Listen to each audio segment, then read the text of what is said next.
Jack was a ghost, haunting the graveyard of his own life. The biting November wind that tore across the derelict acres of his family's farm didn't seem to touch him. It was just another sensation, as muted and distant as the memory of warmth. His world had been leached of color, leaving only shades of gray and the persistent, coppery taste of dust and regret.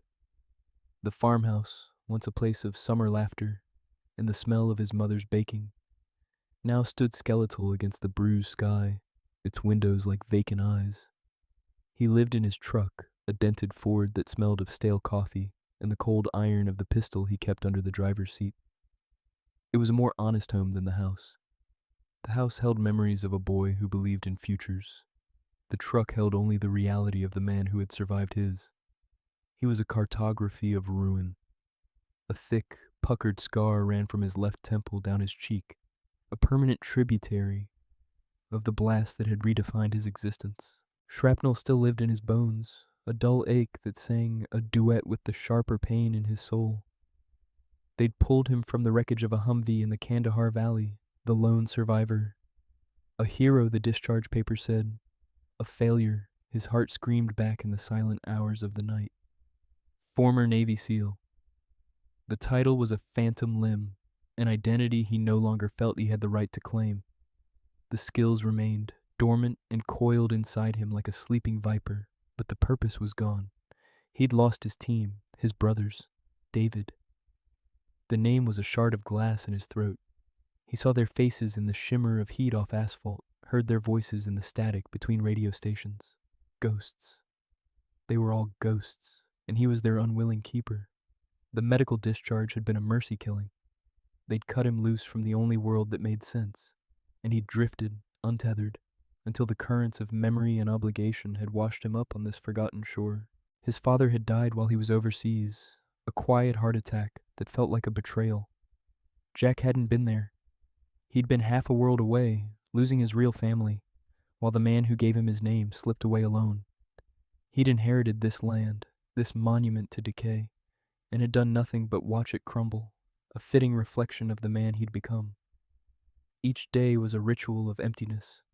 Wake up before the sun, the cold of the truck cab seeping into his bones. Drink black coffee until his hands stopped shaking. Stare at the rotting farmhouse. Stare at the fields, choked with weeds. Stare at the ghosts. He was waiting. For what? He didn't know. An ending. An order that would never come. For the courage to use the pistol for something other than a paperweight. The loneliness was a physical presence, a heavy blanket that smothered sound and thought. He hadn't spoken more than a handful of words to another human in months. Cash for gas, a clipped no thanks to a cashier. Conversation was a language he'd forgotten how to speak. It belonged to the world of the living, and he was just a tourist there. The nightmares were the worst part. The flash of the IED, the world turning to fire and sound, the weight of the crushed vehicle, the smell of burning fuel, and something worse. The silence after the screaming stopped. In the dreams, he was always conscious, pinned and helpless, listening as his brothers went quiet one by one. Listening for David's call sign, for the bark of Buster, David's MWD, his four-legged partner. But there was only silence, a profound, world-ending silence that he woke up from with a gasp, the phantom weight still crushing his chest, his own ragged breathing the only sound in the cold, dark cab of his truck. He was utterly, completely alone. One afternoon, driven by a flicker of something he couldn't name, guilt, perhaps, or a simple need to move, he drove the 10 miles to the Green Hollow Cemetery. It was a small, quiet place, dotted with old oaks whose branches reached down like gnarled fingers. The air was thick with the smell of damp earth and decaying leaves. He found his father's grave easily, a simple granite headstone. Thomas Callahan, beloved husband and father. The words felt like a lie. He hadn't been there to love him at the end. He stood there for a long time, the wind whipping his worn jacket, feeling nothing. No grief, no peace, just the familiar, hollow ache. The sky began to spit a cold, miserable rain. He was about to turn, to retreat back to the sterile nothingness of his truck, when he saw it. On the plot next to his father's, a shape, a dog. It was a German shepherd, its coat matted and filthy, its frame so thin that its ribs stood out in sharp relief. It was sitting perfectly still, head erect, ears pointed forward, staring at the headstone in front of it as if on guard. Its posture was unnervingly formal, a soldier at its post. Jack froze. A dog. Here. It didn't move. It just sat, enduring the rain, its gaze fixed. He could see the faint tremor in its haunches, a sign of exhaustion or cold. For the first time in what felt like a lifetime, a feeling pierced the thick fog of his apathy. It wasn't pity. It was recognition. He saw the same hollowed-out endurance in the animal that he felt in himself. A lonely sentinel standing vigil over a grave. He took a hesitant step closer. The dog's head snapped toward him.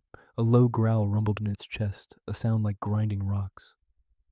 The animal's eyes were a pale, intelligent amber, and in their depths, Jack saw a familiar ghost, a deep, soul-level weariness, mixed with a spark of unbroken defiance. It was the look of a survivor who had seen too much. He held up his hands, a gesture of peace he hadn't used in years. Easy, girl, easy. His voice was a rusty croak. The dog didn't relax, but the growl subsided. It watched his every move, a predator gauging a threat. Jack stood there in the freezing rain, locked in a silent standoff with a half-starved animal in a graveyard.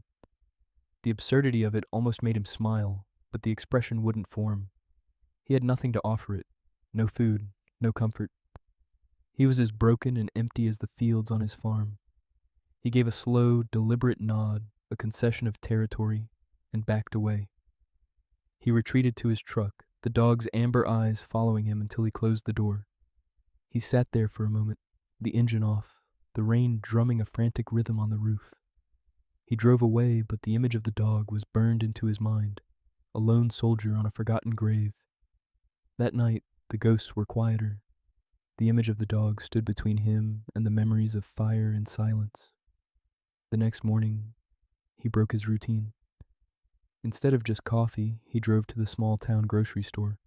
He bought a can of wet dog food, a bottle of water, and a cheap plastic bowl. He didn't question why. It was an impulse, a mission, and his body still knew how to follow orders, even if they were his own. He drove back to the cemetery, his heart hammering a nervous, unfamiliar rhythm against his ribs. He was half convinced it would be gone. A hallucination, a trick of the rain and the grief he refused to feel. But it was there. She was still there. Lying down now, curled into a tight ball against the base of the headstone. But her head lifted the moment his truck crunched to a stop on the gravel path. She hadn't moved. She looked weaker, the tremor more pronounced. She had spent another night in the cold and the wet, guarding her dead. He got out of the truck, moving slowly, the bag with the food and water clutched in his hand. He approached the grave, stopping a good 20 feet away. The dog watched him, wary but too exhausted for another growl. Her amber eyes were clouded with a pain that Jack understood on a cellular level. He knelt down, his bad knee protesting with a sharp complaint. He opened the can of food, the metallic tang and cheap, meaty smell filling the air. He scooped the pungent mush into the plastic bowl and pushed it gently across the damp grass toward her. He retreated a few steps, giving her space. She watched the bowl, then watched him. A long, tense moment passed. Her nose twitched. The primal need for survival warred with the deep-seated mistrust in her eyes. Finally, hunger won. She rose on shaky legs, crept forward, and began to eat, gulping the food down with a desperate, frantic hunger that was painful to watch. She devoured the entire can in seconds, then looked back at him, a flicker of something other than fear in her gaze. That's it. You're okay. The words were quiet, more for himself than for her. He was about to pour the water when the roar of a souped-up engine shattered the cemetery's peace. A rusted, mud-splattered pickup truck skidded to a halt on the path, its radio blaring angry music. A large, slovenly man with a beer gut and a stained t-shirt climbed out. His face was fleshy and mean. "Well, look what we have here," the man sneered, his eyes fixing on the dog. "Thought you could run off, did you? Cost me a whole day looking for you, you worthless bitch." The dog instantly flattened herself to the ground, a terrified whimper escaping her throat. The defiance Jack had seen in her eyes was gone, replaced by a raw, naked fear. Jack rose to his feet, every muscle in his body going rigid. The dormant viper inside him stirred, uncoiling from its long sleep. He placed himself between the man and the dog. "This your dog?" Jack's voice was low, flat, dangerous. The man, Earl, hitched up his jeans. "Damn right she is, and you're trying to steal her." He took a step forward, puffing out his chest in a display of blustering dominance. "Now get out of my way before I make you." Jack didn't move.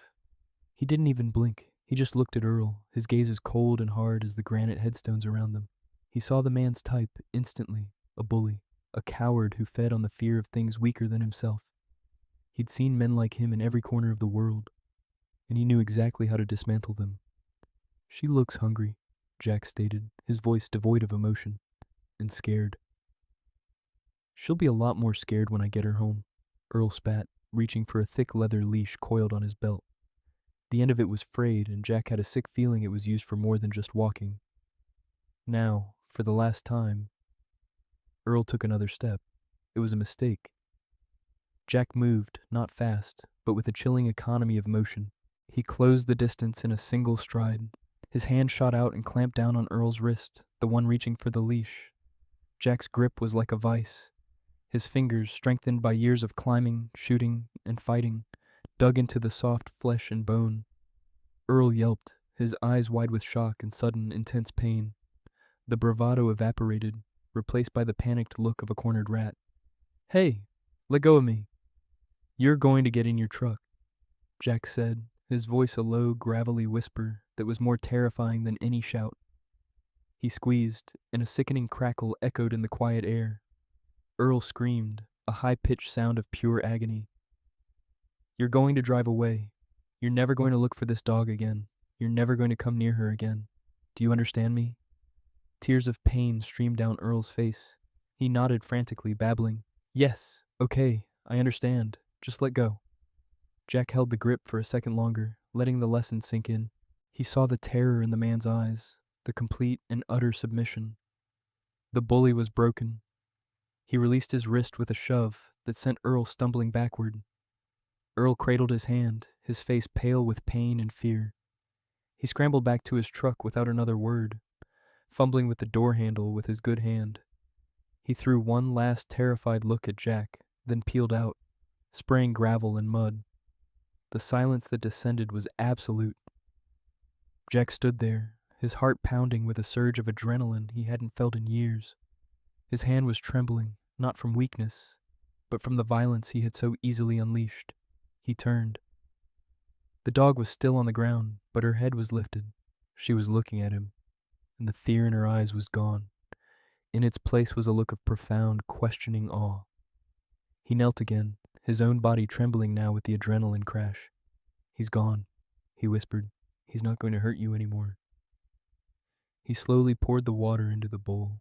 She watched him for a moment, then crept forward and drank, her thirst as desperate as her hunger had been.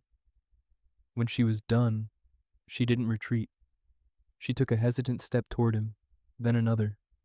She stopped just out of arm's reach and sat down. She licked her lips, her gaze fixed on his face. For the second time, Jack saw past the dirt and the starvation. He saw the intelligence, the soulfulness in those amber eyes. A silent question passed between them. A broken man and a broken dog in a field of ghosts. "Come on," he said softly, his voice thick with an emotion he couldn't identify. "Let's get you out of here." He stood up and started walking toward his truck, not looking back. He didn't need to. A moment later, he heard the soft padding of paws on the wet grass behind him. She was following him. Getting her into the cab of the Ford was a delicate negotiation of trust. She was hesitant, her body low to the ground, but she didn't resist. She seemed to understand that this was a rescue. Once inside, she curled up on the passenger seat, a tight ball of muddy fur and bone, and immediately fell into a deep, twitching sleep. Jack drove back to the farm, the presence of the sleeping animal beside him a strange and solid comfort. The cab felt less empty. He parked beside the skeletal farmhouse and just sat for a while, listening to her soft, whistling breaths. He looked at her, truly looked at her. Her paws were raw, her coat was a disaster, but underneath the grime, he could see the noble lines of a well-bred German shepherd. There was a strength in the set of her jaw, even in sleep. Gently, not wanting to wake her, he began to examine her more closely. He ran a hand over her back, feeling the sharp ridges of her spine. He checked her ears for ticks or mites. The right ear was clean, save for a thick layer of dirt, but in the left ear, beneath the grime, he saw it. Faint, faded blue-black ink. A tattoo. His breath caught in his chest. It was a military tattoo. He'd seen them hundreds of times on MWDs in the service. His fingers, suddenly gentle, worked to clean the area. The letters and numbers became clear, stark against the pale skin of her ear. K9-KSR. The world tilted on its axis. K9-KSR, Kaiser. It wasn't just a random stray. This was a soldier, a veteran, just like him. The realization hit him like a physical blow. Her rigid posture at the grave, her disciplined stillness. It wasn't just exhaustion, it was training. She was standing a post, the name on the headstone she was guarding. He hadn't paid it any mind. He'd been too focused on his own father. He tried to remember the name, but the image was blurry. This changed everything. This wasn't a simple rescue anymore. This was a recovery, an obligation, a duty. He had a soldier in his truck, a soldier who was lost, abandoned, and hurt. The fog in his mind began to burn away, replaced by the clear, cold fire of purpose. "Okay, soldier," he whispered to the sleeping dog. "Let's find out who you are." The nearest town, with a decent veterinarian, was an hour's drive away. He made the trip, the dog, Kaiser he now called her in his mind, sleeping the entire way. The vet clinic was a small, clean building that smelled of bleach and animal fear. A young woman with kind, dark eyes and a name tag that read Dr. Sharma met him at the counter. "I found her," Jack said, his voice clipped. "She's in bad shape, malnourished, dehydrated. She has a military tattoo in her ear." Dr. Anya Sharma's professional demeanor softened with concern as she looked past him into the truck, where Kaiser was now sitting up, watching them with wary eyes. "All right, let's get her inside. Go slow. Can you bring her?" Jack coaxed Kaiser out of the truck. She stuck close to his leg, a low growl rumbling in her chest as Dr. Sharma approached. "Easy, girl," Anya said softly, not trying to touch her. "You're safe here." Inside the examination room, Kaiser stood on the cold metal table, trembling but resolute. Jack kept a hand on her back, a steadying presence. "I'm going to scan her for a microchip," Anya explained, her voice calm and soothing. "It's standard for military dogs." She passed the scanner over Kaiser's shoulders. It beeped. A string of numbers appeared on the small screen. Anya's brow furrowed. She typed the number into her computer. She fell silent, her eyes widening slightly as she read the result. "Well," she said slowly, looking from the screen to Jack. "This is complicated." "What is it?" Jack demanded, his protective instincts flaring. "The chip is registered to the Department of Defense. She's active duty military property. Or she was. Her file is heavily encrypted, but I can see the basics. Her name is Kaiser. She was declared lost in transit." Anya looked at Jack, her expression serious. Lost in transit from a military facility to a designated retirement sanctuary. That was 6 months ago. Technically, she's stolen government property. Jack's blood ran cold. Stolen. Earl wasn't her owner. He was just some lowlife who'd gotten his hands on her. But someone else, someone far more organized, had taken her in the first place. And they would want their high-value asset back.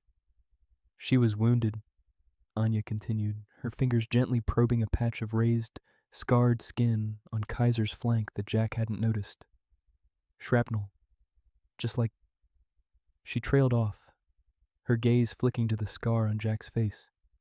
The shared history of violence hung in the air between man and dog. "What do we do?" Jack asked, the "we" slipping out naturally. Anya bit her lip, thinking. "The official protocol is to call the military police and the number listed on this file. They'll come and collect her." She saw the look on Jack's face, the fierce, protective glare that said, "Over my dead body." But, she added quickly, given her condition and the fact that she was lost in the first place, I'm concerned. These dogs can end up in very bad places. Black market, fighting rings. Whoever took her isn't going to be happy she's gone missing. They already came looking, Jack said, his voice grim. He quickly recounted the confrontation with Earl, leaving out the part about breaking his wrist. Anya's eyes widened. He was just a thug, Jack continued, his mind racing, piecing it together. He found her, or bought her cheap. But the people who stole her from the government, they're not going to be like him. They're going to be professionals. Anya looked at Kaiser, who had rested her head on Jack's hand, her amber eyes trusting him completely. Then she looked at the scarred, haunted man in front of her. She saw the bond that had already formed between them. She made a decision. Okay, she said, her voice firm. Protocol be damned. She's a patient first. She's severely underweight and needs fluids and monitoring. I'll keep her here overnight. It's the safest place for her right now. It gives us time to think, to make a better call than just handing her over blindly. She looked Jack in the eye. Can you trust me? Jack looked at the doctor, at the genuine concern in her eyes. He saw an ally. He gave a single, sharp nod. I trust you. I'll be back first thing in the morning. He left the clinic feeling like he'd left a part of himself behind. The drive back to the farm was silent, the cab of the truck feeling cavernous and empty again. The brief sense of purpose was now overshadowed by a looming dread. He had kicked a hornet's nest, and the hornets were coming. He didn't sleep. He sat in his truck, watching the dilapidated farmhouse, his pistol resting on the seat beside him. Every snap of a branch, every hoot of an owl, sent a jolt of electricity through him. He was on watch. The instincts, honed by years of operating in the dark, were fully awake now. The world was no longer gray. It was stark black and white, threat and safety. Just before dawn, he saw it. A pair of headlights moving slowly down the dirt road leading to the farm, their beams cutting through the morning mist. They weren't from a local's truck. The vehicle was a dark-colored, late-model SUV, the kind that blends in everywhere and nowhere. It stopped at the edge of his property. The lights went out. They were here. Jack's heart didn't race. It settled into a slow, heavy, metronomic beat. The cold fire of purpose became an inferno. They had tracked him from the vet. Or maybe they had a tracker on the dog all along, one Dr. Sharma hadn't found. It didn't matter. Contact front. He slipped out of his truck, silent as a wraith. He didn't run to the house. That was a death trap. He melted into the overgrown fields, the tall, dead weeds providing perfect cover. He circled around, moving with a speed and stealth that belied his years of inactivity. He was a predator, preparing an ambush. Two figures emerged from the SUV. They were dressed in dark clothing, moving with a fluid, professional discipline that Jack recognized instantly.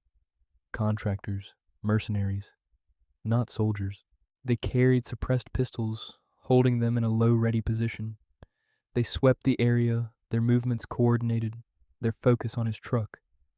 They thought he was in the truck. Good. Jack slipped into the dark, cavernous maw of the old barn. The air was thick with the smell of hay and rust. He found his position in the loft, peering through a missing plank. He had the pistol, one spare magazine. It wasn't enough, but it would have to be. The two men approached the truck. One flanked left, the other right. A classic pincer movement. Callahan, one of them called out, his voice a low command. We know you're in there. We just want the asset. No one needs to get hurt. Jack remained silent. He raised his pistol, the familiar weight a cold comfort in his hand. The lead man reached the driver's side door. He peered in, then gestured to his partner. Empty. They regrouped, their body language now tight with tension. They had miscalculated. Check the house, the leader whispered, his voice carrying on the still morning air. They started toward the farmhouse. They were walking into his trap. As they passed the wide open doors of the barn, Jack made his move. He didn't fire, he dropped. He landed behind the second man, silent as a cat. Before the man could react, Jack drove the butt of his pistol into the base of his skull. The man crumpled without a sound, a puppet with its strings cut. One down. The leader spun around, his weapon coming up, but Jack was already moving. He kicked a rusted metal bucket, sending it clattering across the concrete floor. The sound drew the man's attention for a microsecond. It was all Jack needed. He lunged out of the shadows, not at the man, but at his gun arm. He slammed into him, driving him back against the barn wall. The man's pistol clattered to the ground. The man was strong, well-trained. He recovered instantly, driving an elbow into Jack's ribs. The pain was sharp, electric, but Jack ignored it. He drove his forehead into the man's face. The crunch of cartilage was sickeningly loud. The man staggered back, blood pouring from his nose. Jack pressed the attack. It wasn't a fight, it was a dismantling. A series of short, brutal, disabling strikes. To the throat, to the knee, to the solar plexus. The man gasped, his training failing him against such focused, overwhelming violence. He collapsed to the ground, choking and broken. 2 down. It was over in less than 30 seconds. Jack stood over them, his chest heaving, the adrenaline singing in his veins like high-tension wires. He had just taken down 2 professional operators without firing a shot. The ghost was gone, the seal was back. But his victory was short-lived. A third man. There was always a third man. He emerged from behind the SUV, a sniper rifle in his hands. He hadn't approached with the others. He'd been Overwatch. He raised the rifle, the scope glinting in the first rays of dawn. Jack had no cover. He was caught in the open. The barn was 50 feet away. He wouldn't make it. The sniper had him. The world slowed down. The crosshairs were settling on his chest. This was it. The end he'd been waiting for. Then a blur of motion. From the side of the road, a flash of black and tan. A guttural, ferocious roar that was pure, weaponized fury. Kaiser. She hadn't been at the clinic. Anya must have gotten spooked, followed him, or let the dog out, and Kaiser's instincts had led her right back to Jack. The sniper, his focus entirely on Jack, didn't see her coming until it was too late. Kaiser hit him like a missile, launching herself through the air and clamping her powerful jaws onto his rifle arm. The man screamed, a sound of shock and agony. The rifle discharged, the shot going wild, kicking up dirt a dozen feet to Jack's left. The sound of the unsuppressed rifle shot was like a cannon blast in the morning quiet. The man tried to fight her off, but Kaiser's training was as ingrained as Jack's. She wasn't just biting, she was neutralizing a threat. She shook her head, her teeth grinding on bone. The man shrieked and dropped the rifle, trying to pry her jaws open with his free hand. Jack didn't hesitate. He sprinted, closing the distance while the sniper was occupied. He scooped up the fallen pistol from the first man he'd taken down. He reached the struggling pair as the sniper finally managed to throw Kaiser off him. The man staggered back, his arm a mangled ruin, and reached for a sidearm on his hip. He never made it. Jack was on him, the captured pistol leveled. "Don't," Jack commanded. The man froze, his eyes wide with pain and terror, staring down the barrel of his own gun. It was over. Jack heard sirens in the distance. The rifle shot had alerted the whole county. He looked at Kaiser. She stood beside him, hackles raised, a low growl still vibrating in her chest, her muzzle flecked with blood. She looked at him, then at the downed man, then back at him, awaiting orders. She had saved his life. The local sheriff's department arrived to a scene they couldn't possibly comprehend. 2 men unconscious, one held at gunpoint by a scarred, grim-faced man, and a German shepherd standing guard like a trained sentinel. Jack was in a world of trouble. Dead bodies, or close to it, and a stolen DOD dog. Legally he was finished. He had one call. One last lifeline to the world he'd left behind. "I need to make a phone call," he told the stunned sheriff. "It's a matter of national security." An hour later, Jack sat in the back of a squad car, the farm crawling with deputies. They'd taken the 3 contractors into custody. They were alive, but broken. Kaiser was in a separate cruiser, barking furiously, the authorities unsure of what to do with her. Jack had made his call. Now, he just had to wait and see if the ghosts of his past would save him or bury him. Just after noon, 2 black helicopters descended from the sky, their rotors beating the air into submission. They landed in the field beside the farmhouse, and a team of uniformed military police emerged, followed by a man in a crisp uniform adorned with the rank of a Navy captain. He was older, his hair graying at the temples, but he moved with an authority that dwarfed everyone else on the scene. Captain Wallace, Jack's former CO. Wallace strode directly to the sheriff. exchanged a few quiet words, and was handed a file. He then walked to Jack's cruiser and had the door open. "Walk with me, Callahan."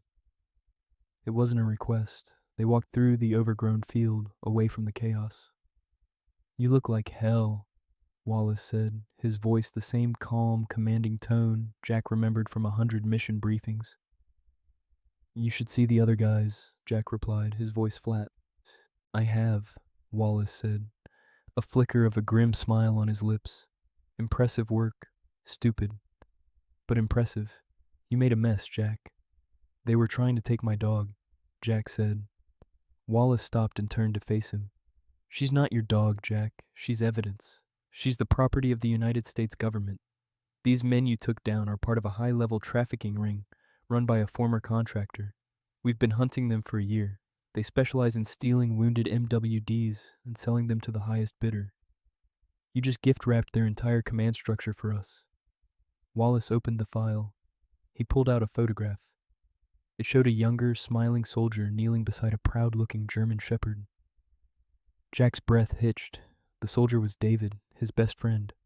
The dog was Kaiser. "I thought you should know the whole story," Wallace said softly, his voice losing its hard edge. "Kaiser was David's partner. She was with him in the Humvee. She was wounded in the same IED blast that... In the blast. The world swam. The ground felt unsteady beneath Jack's feet. Kaiser, David's dog, the last living thing to be with him. She was medically retired," Wallace continued. "PTSD, just like you. She was being transported to a veteran K-9 sanctuary in Virginia. When her transport was hit, these men took her. We thought she was gone forever." He paused, then looked toward the cemetery, visible on the distant hill. The headstone she was guarding.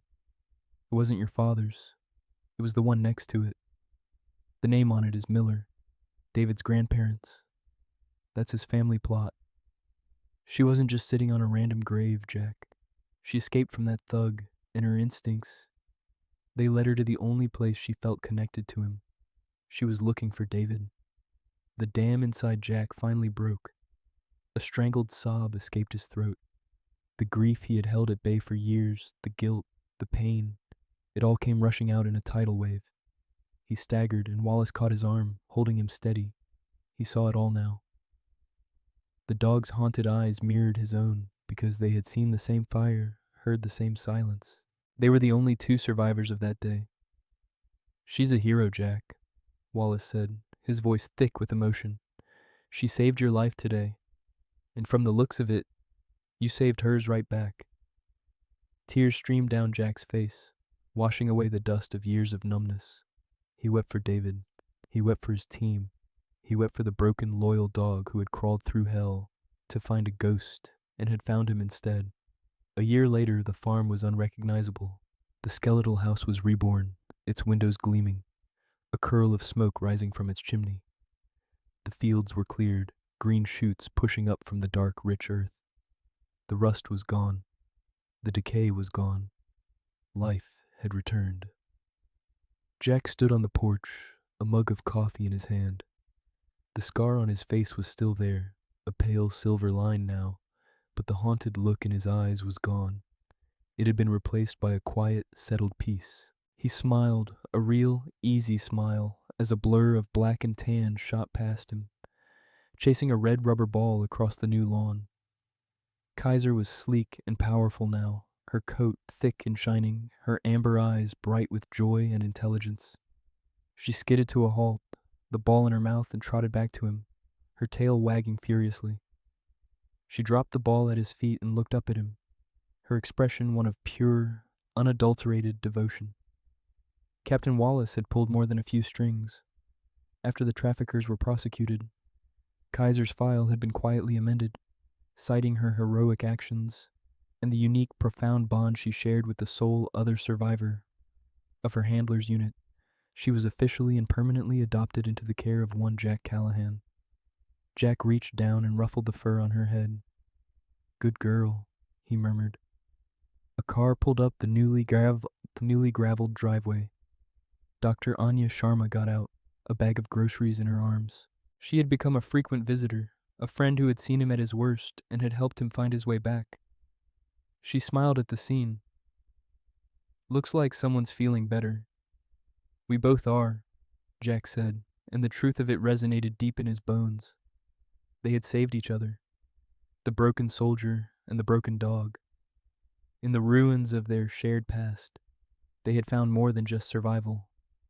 They had found a reason to live. They had built a new team, a new family. Later that evening, as the sun set, casting long, golden shadows across the peaceful land, Jack stood with Kaiser at the edge of the field.